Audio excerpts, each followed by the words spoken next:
Summertime means bug bites, blisters, and sunburn. Nurse practitioner Celeste is joining us this morning to offer tips on how kids can stay healthy at summer camp. Thank you for being here with us this morning. Thank you so much for having me. So first of all, before kids can even go to summer camp, they have to go and get the physical done. Talk with us about that.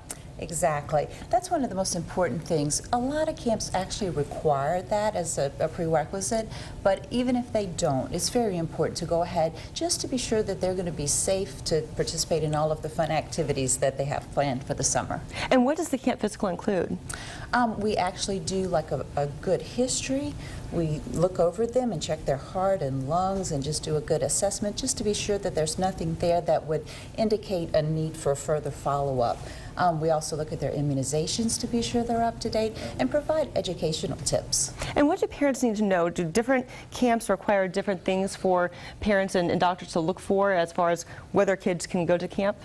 Right. I mean, we really, you know, the heart is very important. They're going to be doing a lot of very exertional activities at times, and we just want to be sure that their heart is in good shape to be able to handle those type of activities. So. Okay, so once they get the physical and once they are going to summer camp, we all know that, as we said, they have the bug bites and so many different things that they're doing any kind of outdoor activity. So what can kids do and how can parents help them prepare for summer camp? Okay. Well, you know, you definitely want to be sure that they have their sunscreen. It needs to be at least 30 SPF. You want to not forget their bug spray to protect against any type of disease-carrying insects that they may encounter. You want to be sure that they have lots of water. So, you know, send along something for them to have handy when they're doing their activities so they can stay hydrated. You know, Band-Aids, hand sanitizer is a big thing. A lot of times they have little things that they can clip on their bags or on their pockets, or they have ones that they can just carry around, and just be sure to use that several times throughout the day, especially before eating and those sorts of things.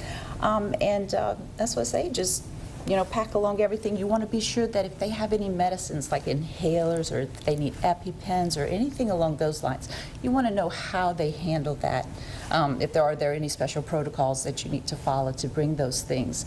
Also, you want to know how they've handled emergencies in the past, so that if your child does have an emergency, that they would be prepared, and also know if there's going to be a medical professional, you know, there on staff. I was going to say, yeah, is there somebody that that the parents can talk to find out, okay, my child needs to take this medication, or they have, you know, this diabetes, or whatever else they have that they need to, you know, maybe it's an allergy that they have or something like that, to let the camp know before they send their kid off to camp. Absolutely. Wonderful. And where can people find all this information?